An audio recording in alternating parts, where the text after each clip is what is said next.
Desde la antigüedad se producen hechos inexplicables.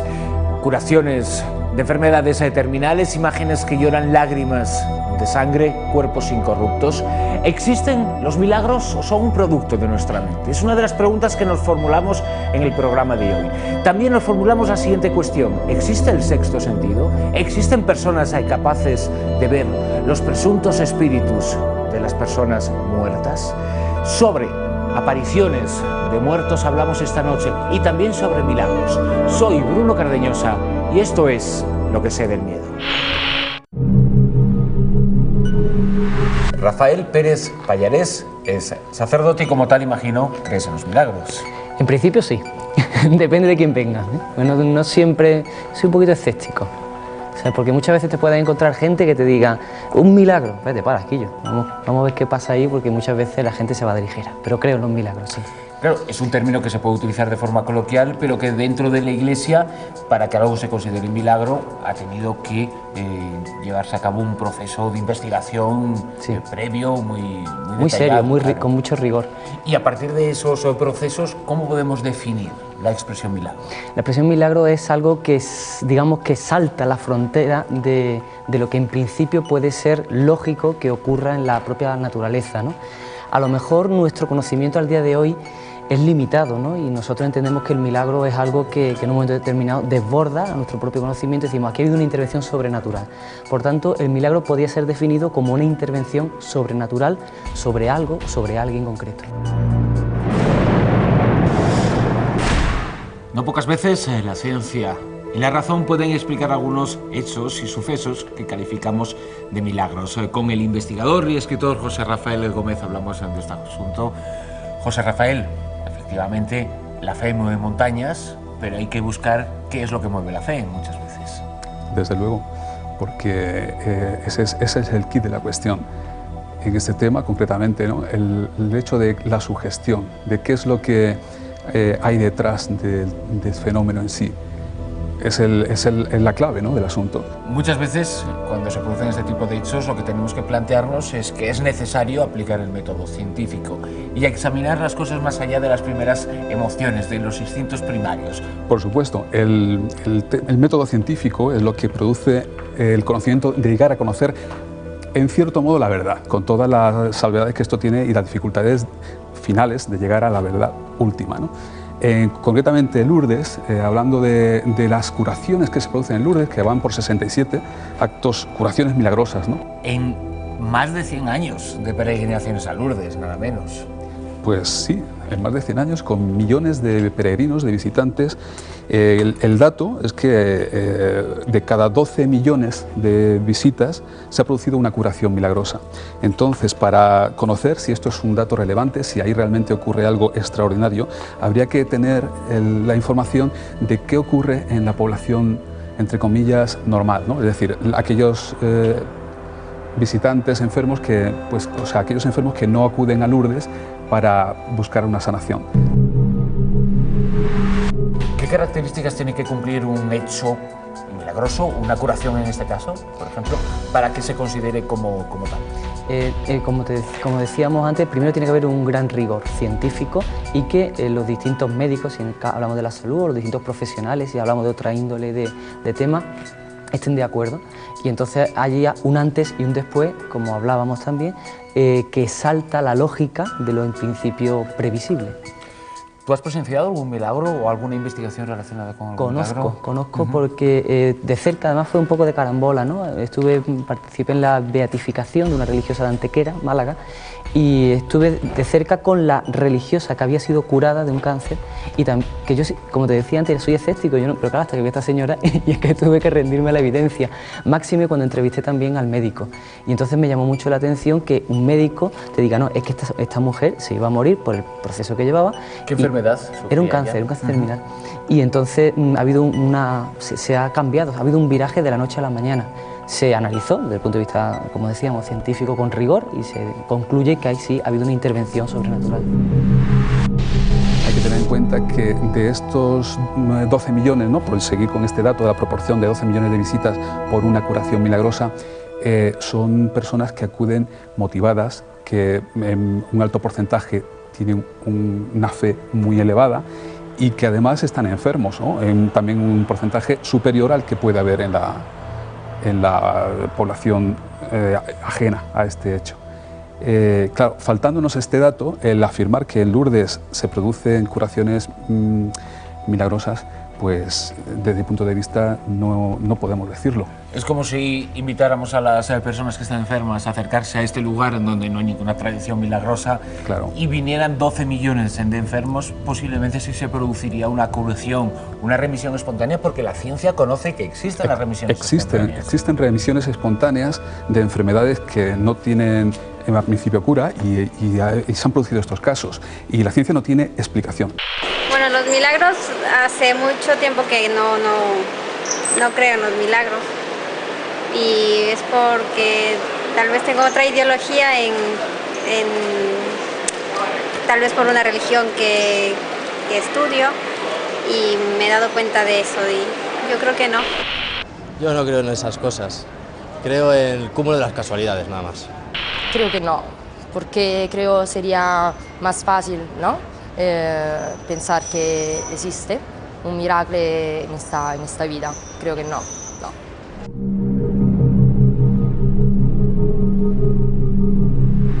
Y esa intervención sobrenatural, ¿en función de qué circunstancia se interpreta que ha existido? En función de una intercesión, en principio a la santa, ¿no? Y a través de ella Dios actúa, ¿no? Como comprenderá, yo creo en Dios y creo por tanto que Dios actúa también en lo natural. De todas formas, como te decía antes, hay que ser muy cauteloso.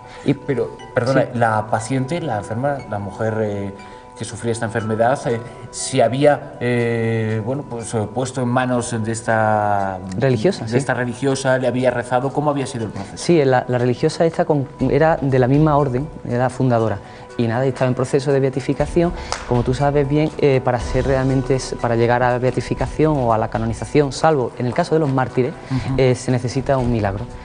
Para beatificación un milagro, para canonización un segundo milagro. Cierto.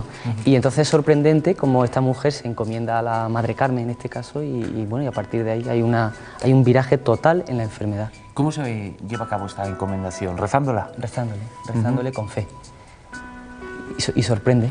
Yo me pregunto, situándome en el lugar de los escépticos, todos los días, en todas las partes del mundo, en hospitales en activo, o como en el pasado, muchas personas rezan a santos y rezan a beatos. ¿Por qué son tan selectivos? ¿Por qué si son capaces de hacer un milagro no los están haciendo todos los días? Eso es lo que yo también me pregunto. Porque, ¿y por qué crees? Sí, porque creo en Dios y creo que Dios actúa. ¿Por qué Dios es tan injusto?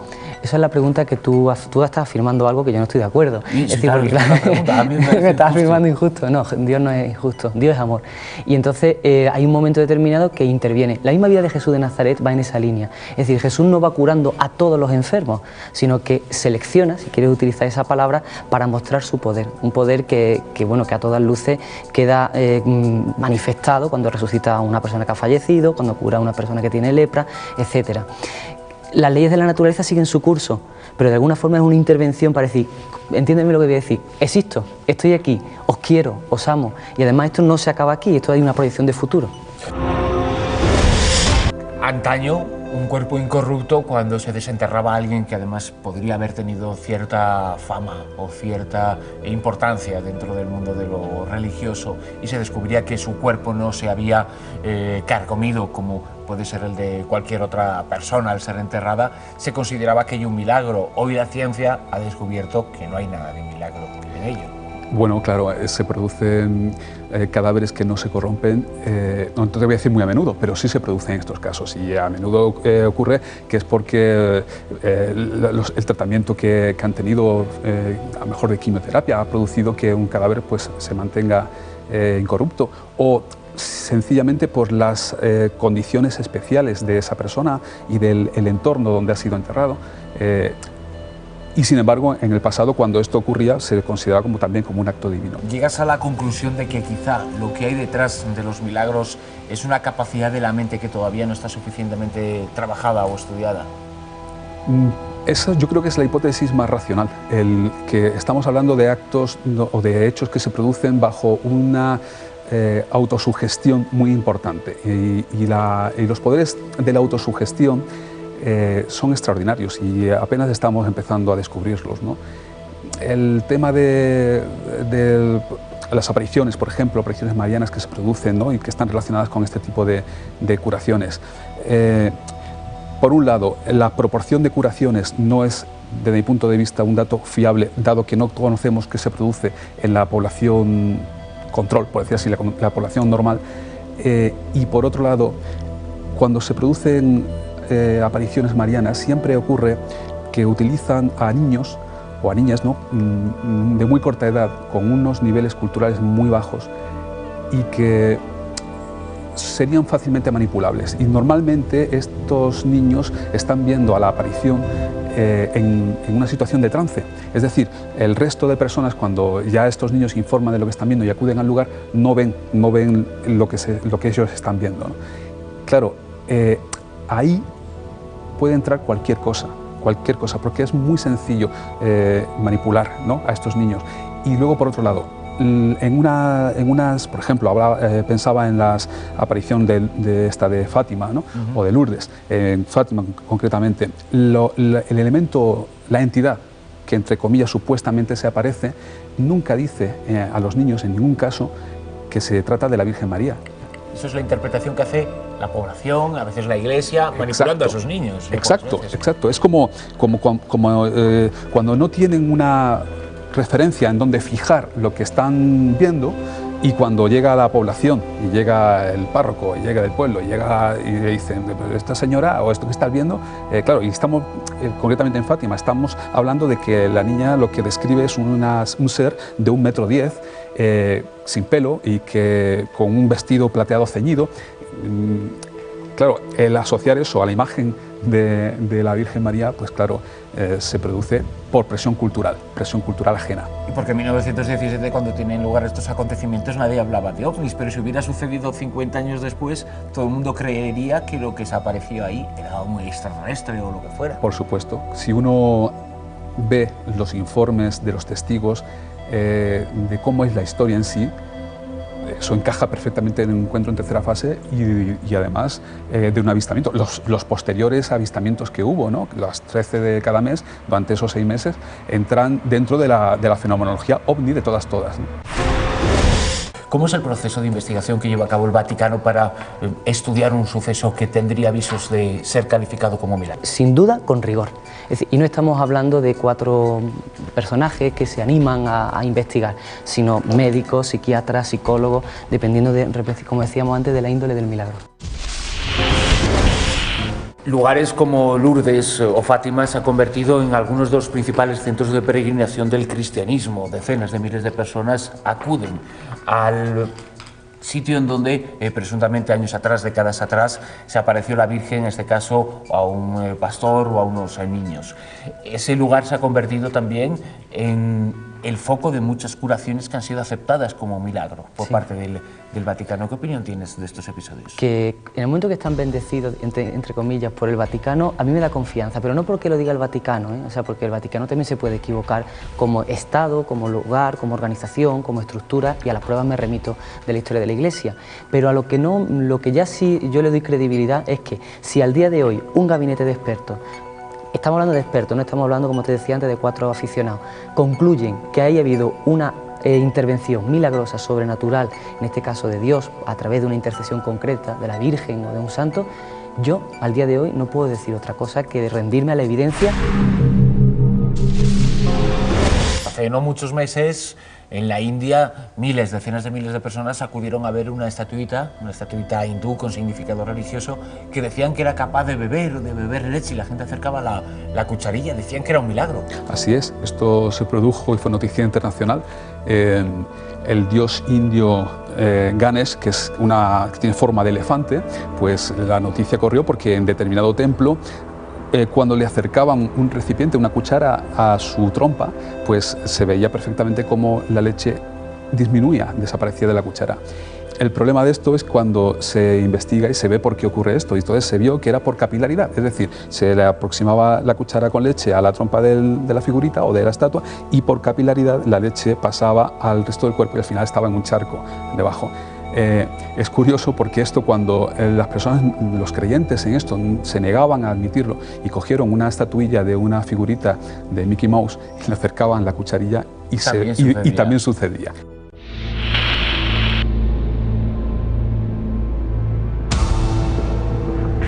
No, creo en una fuerza superior. Los milagros no. No creo en los milagros porque no soy espiritual y en general lo relaciono bastante con esto y lo relaciono con cosas de decepciones respecto a al clero y ese tipo de cosas. Y ya relacionado todo, pues no creo en ello. Sí, un poco, creo, sí. Creo más en la ley de atracción que en los milagros. Para muchos, como hemos podido escuchar, los milagros son sucesos reales y para no pocas personas el hecho de que existan individuos capaces teóricamente de ver a los muertos es no menos milagroso. En los sótanos del miedo vamos a escuchar sus testimonios. El ciclo de la vida nos invita a morir, pero algunos se aferran a este mundo como muertos. ¿Quién no ha recibido un email con imágenes de muertos? ¿Son imágenes reales o simples montajes? Cualquiera puede hacer una fotografía y descubrir que en ella hay algo extraño. Una sombra, una luz que no estaba en ese momento. Muchos son los que ven cuerpos extraños, como personas flotando, sin brazos ni pies. Sienten que les tocan, les acarician o les susurran al oído. Pero, ¿qué son en realidad? ¿Existen o son alucinaciones? ¿Por qué están ahí? Los estudiosos del tema afirman que son manifestaciones de un difunto que se aferra a este mundo porque no puede o no quiere marcharse. Aunque parezca mentira, existen miles de personas que los ven a diario aunque no lo dicen. ¿Miedo? ¿Vergüenza? ¿Existe alguna explicación a estas presencias? ¿Por qué algunos sienten y ven a sus muertos más queridos o cercanos y otros no? ¿Por qué, aparentemente, los muertos se resisten a abandonar el mundo de los vivos? ¿Esperan todavía algo de este mundo? ¿Tienen que saldar alguna deuda con nosotros, los vivos? Muchas preguntas para una afirmación que muchos consideran real. Sí, yo veo muertos.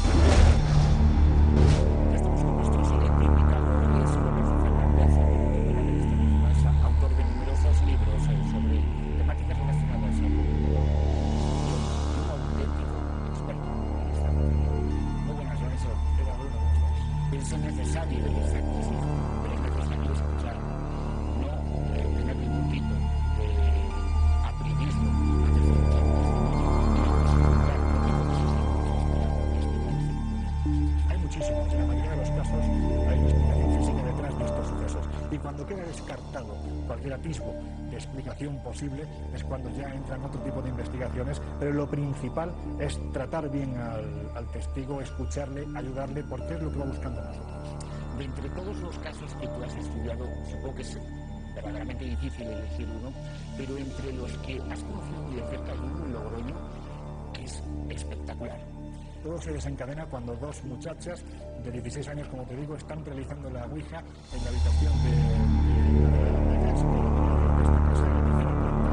Y de repente el vaso que están utilizando para realizar esa práctica se eleva y se estampa literalmente contra la pared. A partir de ese día, Ana López, se llamaba la protagonista de este caso, empieza a ver cómo cuando llegaba la noche en esa misma habitación, ella nota que hay sombras al final de la cama. Intenta taparse con esa visión magnífica y cuando se destapa, aquello ya no está al pie de la cama, está al lado. Este es el comienzo de los fenómenos que llegaron a cobrar una agresividad brutal, porque por ejemplo, Ana López, pues llegó a testimoniar que en alguna ocasión había amanecido literalmente rígida sobre los altísimos escalones que daban acceso a esta tercera planta donde estaba su habitación y con el cuerpo brutalmente golpeado. Ella no ha notado ningún desplazamiento de la siempre tampoco ningún tipo de agresión, pero ahí estaba. Esto fue lo que hizo que incluso Fernando, vuelvo a repetir, los adolescentes de 16 años volvieron a realizar la ouija con un fin objetivo, Bruno: invocar la figura de Satanás, que parece que siempre es muy recurrente en este tipo de prácticas, para vender su alma al diablo, para que de esta forma los fenómenos cesaran.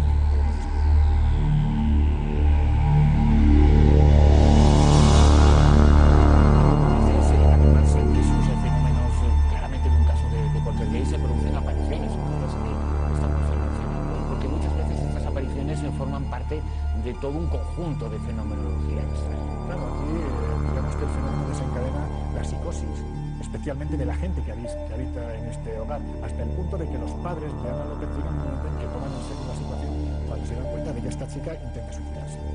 Pues bien, la casa es abandonada y a partir de ahí los fenómenos se mitigan. Empieza a producirse un apartamiento del hogar hasta que llega un momento en que la joven, ya es mayor, 18 años, decide utilizar la casa como centro de reunión de sus compañeros. Pues eran pocos los que conocían esta historia, porque ella misma la callaba precisamente para evitar esa burla y esa sonrisa de la comunidad en donde vivía. Un día, concretamente, Basilio Muñoz, uno de los muchachos que estaba en esa casa, no había luz, simplemente pues el hilo de luz que se colaba por la ventana que daba a la calle empiezan a notar cómo en la planta baja, que es la que da entrada a la casa, se empieza a oír una serie de movimientos.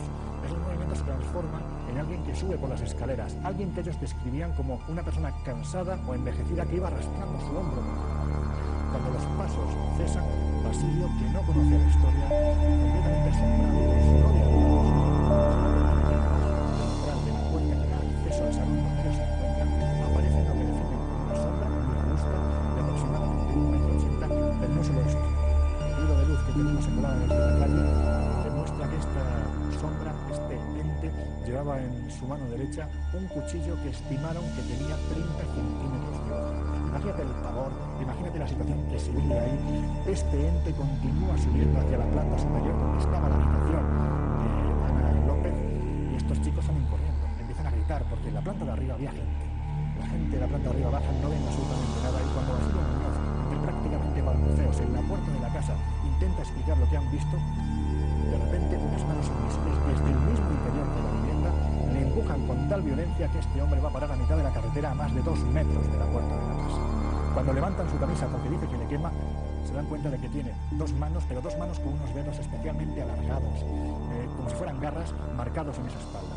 Tú sabes bien, Lorenzo, que hace más de un siglo, finales del siglo XIX, comienzos del XX, por medio mundo se extendieron las sesiones espíritas, las prácticas espíritas, con un medium que era quien teóricamente entraba en contacto con esa energía, con un espíritu. Esto nos puede hacer pensar o creer que esta fenomenología, este tipo de apariciones extraordinariamente vinculado a la persona que las protagoniza.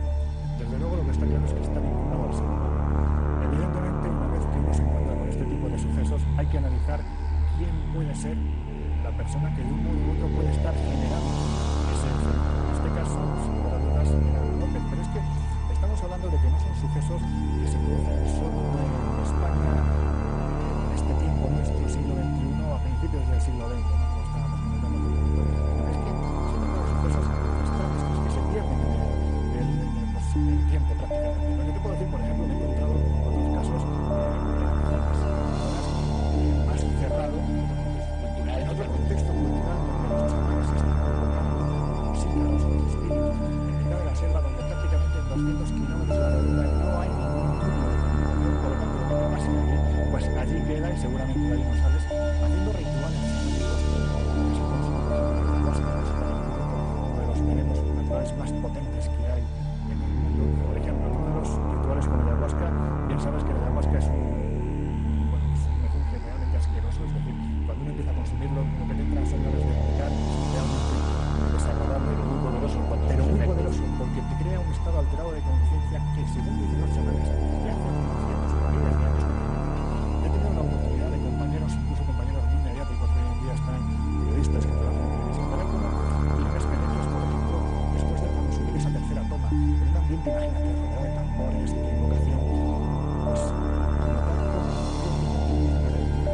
empiezan a ver gente vestida de ropajes sucios, llenos de harapos, que se van aproximando. De hecho, este compañero me comentaba que él cerraba los ojos para intentar tener esa visión desagradable, pero es que aún cerrando los ojos los veía, él notaba cómo estaban al lado.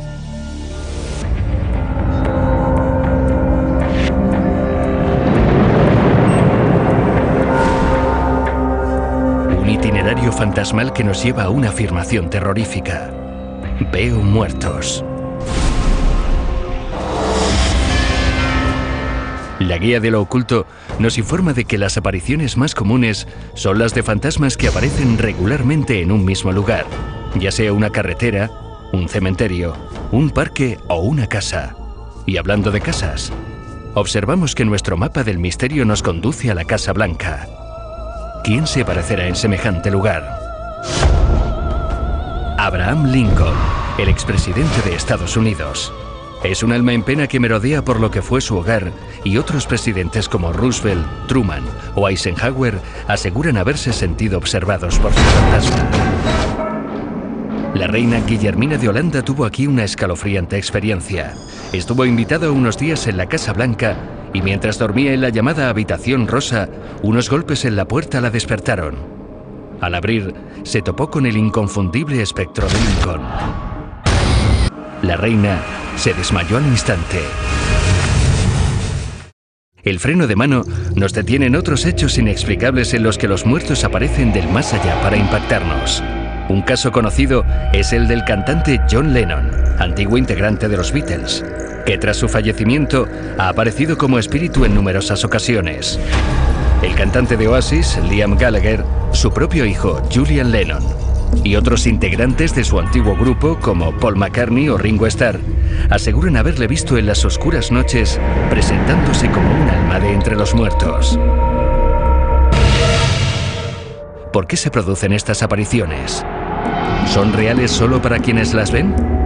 ¿Qué quieren decirnos? Solo podemos despejar una incógnita al final de nuestro trayecto. El miedo es real para aquellos que ven muertos. Todos nos hacemos preguntas sobre la muerte. Hay personas que incluso todavía se hacen más que nosotros por su propia experiencia. Ese es el caso de Pilar Ferro. Pilar, bienvenida. Pilar, tu sensación sobre el significado de la muerte empieza a cambiar a partir del fallecimiento de varias personas cercanas que, por desgraciadas razones, pues vivieron una muerte repentina. Sí, todo empezó cuando yo tenía 20 años. Murió una amiga mía de leucemia y yo con 20 años pues no sabía muy bien lo que significaba la muerte. A los 15 días murió de un infarto un amigo mío, que este chico me ayudó muchísimo a superar la muerte de mi amiga. Y bueno, pues tuve unas experiencias un poco fuertes en el sentido de que yo no entendía por qué se habían ido de la noche a la mañana. Luego murió mi padre hace 10 años y murió... Quizá ese es el momento de inflexión. Ya las preguntas que te habías formulado se redoblaron en su intensidad a partir del fallecimiento de tu padre. Sí, mi padre murió de un infarto. Yo ese día sabía que pasaba algo. No, en ningún momento ni sabía que se iba a morir ni nada, pero sabía que algo estaba mal. Me llamó mi madre, pues nos íbamos a ir de viaje, fue el día antes del Día del Padre, un día de puente. Me llamó mi madre y me dijo, dice, Pilar, pásate antes por el 12 de octubre que a papá le ha dado un mareo y estamos aquí en el hospital. Mi madre en ningún momento, ni yo la noté que había pasado algo, mi padre había fallecido.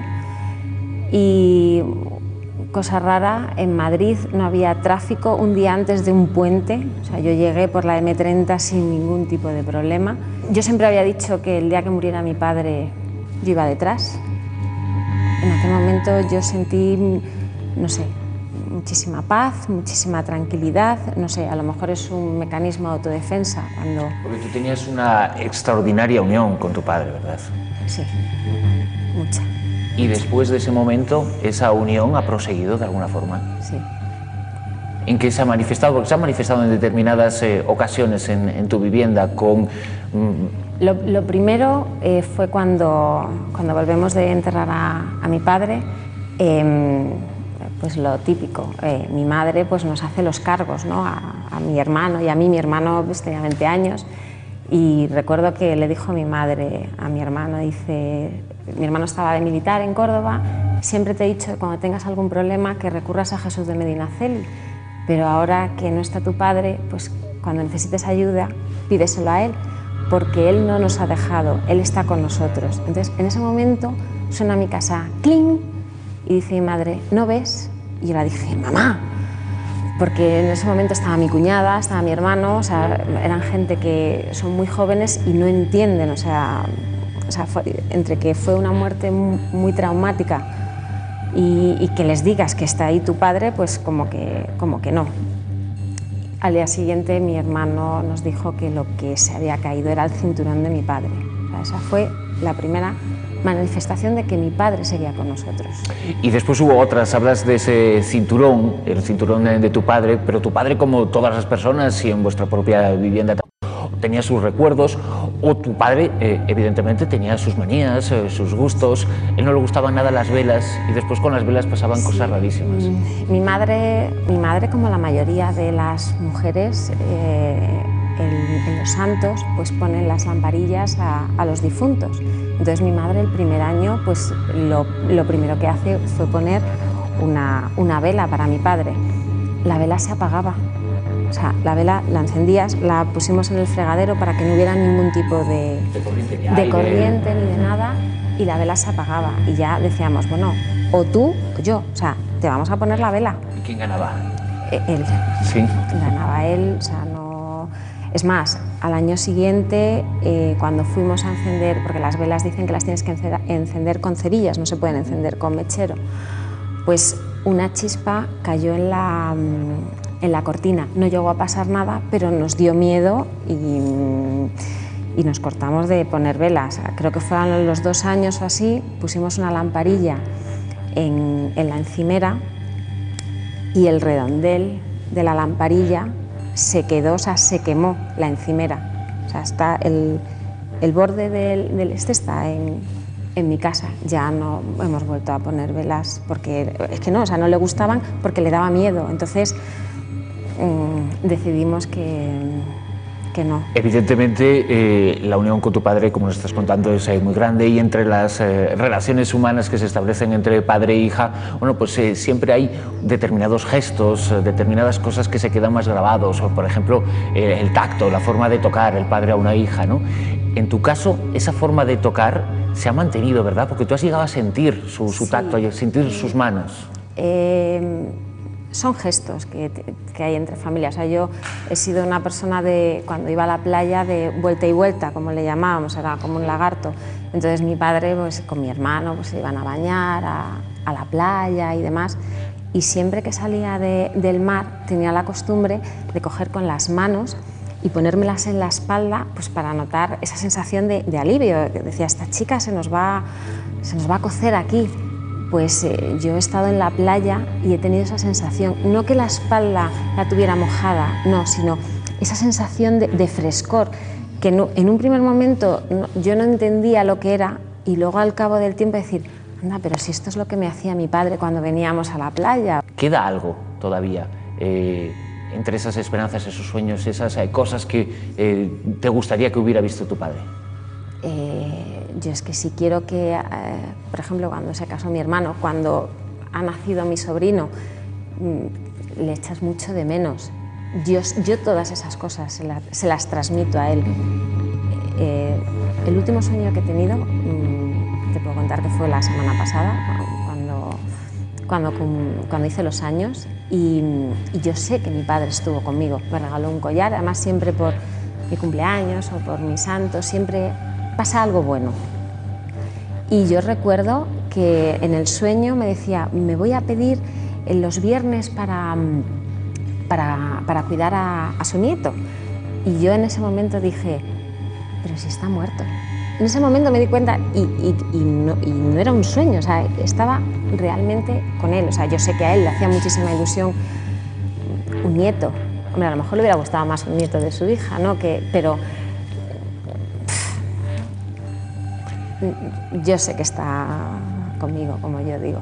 Ver es creer, pero sentir es saber. Tú lo que quieres es seguir sintiendo, ¿no? Efectivamente, yo prefiero seguir sintiendo.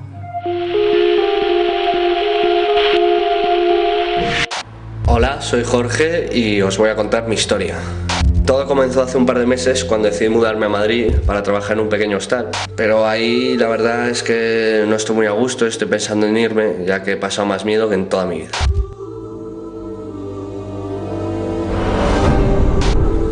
Todo comenzó en este pasillo que podéis ver.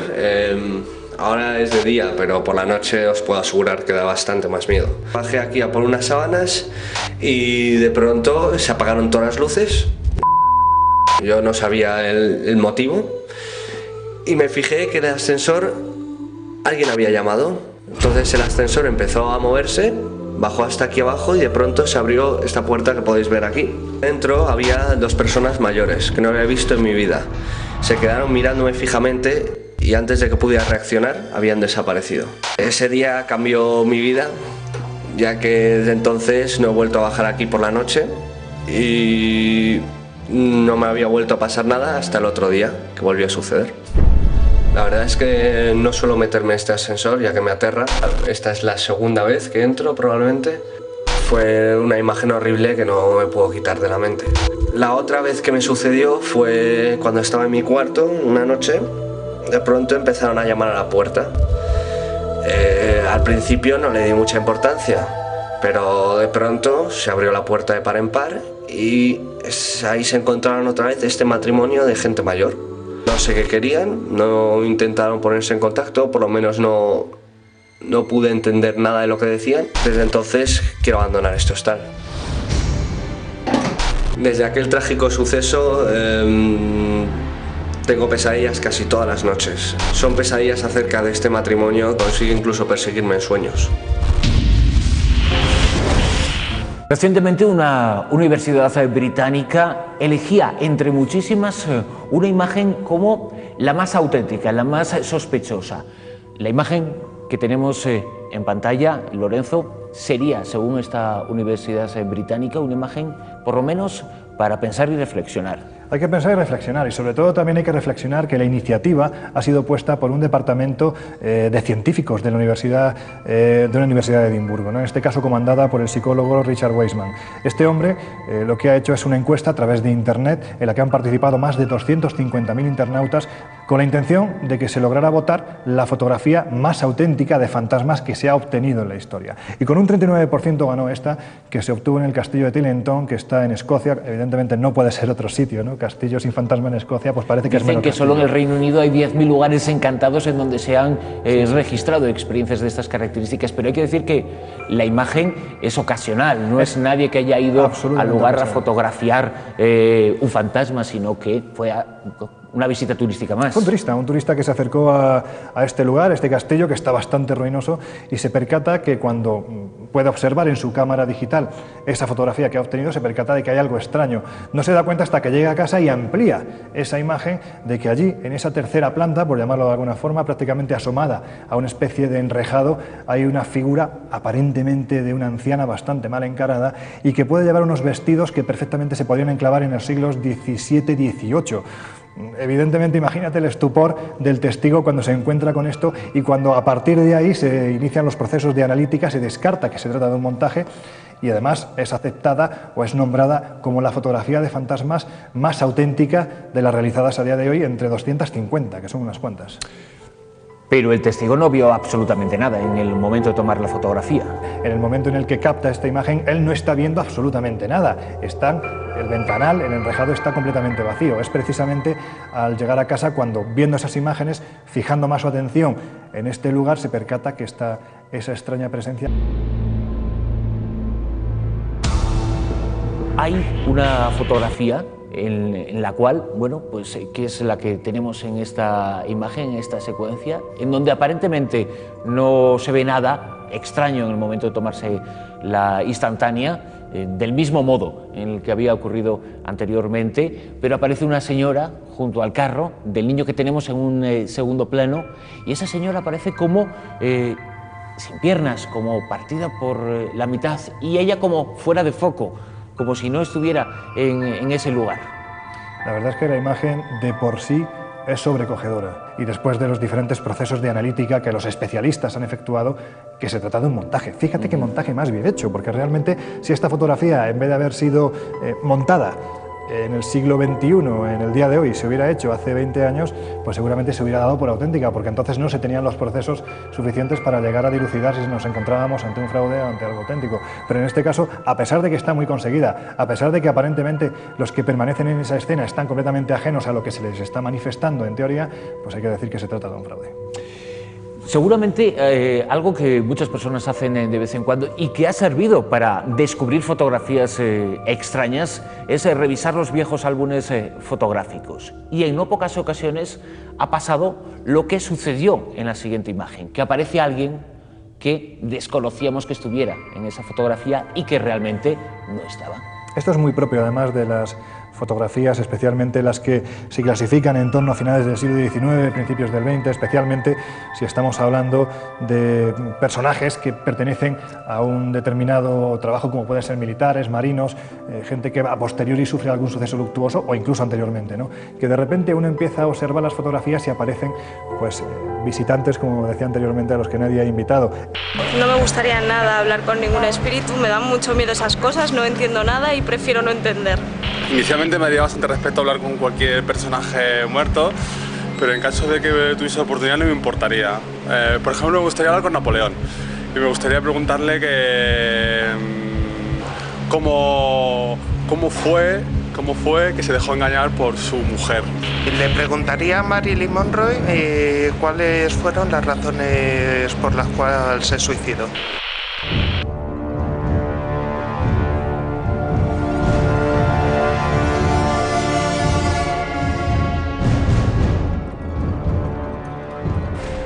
Seguro que habéis escuchado esta historia en más de una ocasión. Un matrimonio circula por una carretera en mitad de la noche y observa al fondo a una muchacha vestida de blanco haciendo autostop. El matrimonio decide recogerla porque ella no invita a la duda, no piensan que pueda suceder nada malo con ella. Se sienta en la parte de atrás del automóvil y durante varios kilómetros circulan en la más absoluta normalidad y hablando sobre temas triviales. Al llegar a un punto determinado, la muchacha advierte al conductor, le pide que levante el pie del acelerador, porque en esa curva que van a atravesar, por culpa de la velocidad, ha habido varios accidentes y han muerto varias personas. El conductor hace caso, disminuye la velocidad y al superar la curva descubre que en el asiento de atrás ya no hay nadie. La muchacha ha desaparecido por completo. El matrimonio decide acudir acto seguido al puesto de la Policía Nacional o de la Guardia Civil más próximo para denunciar la situación. Los agentes no se muestran sorprendidos. Otros muchos conductores han vivido la misma experiencia. Incluso les muestran una fotografía de la muchacha. Efectivamente, era ella.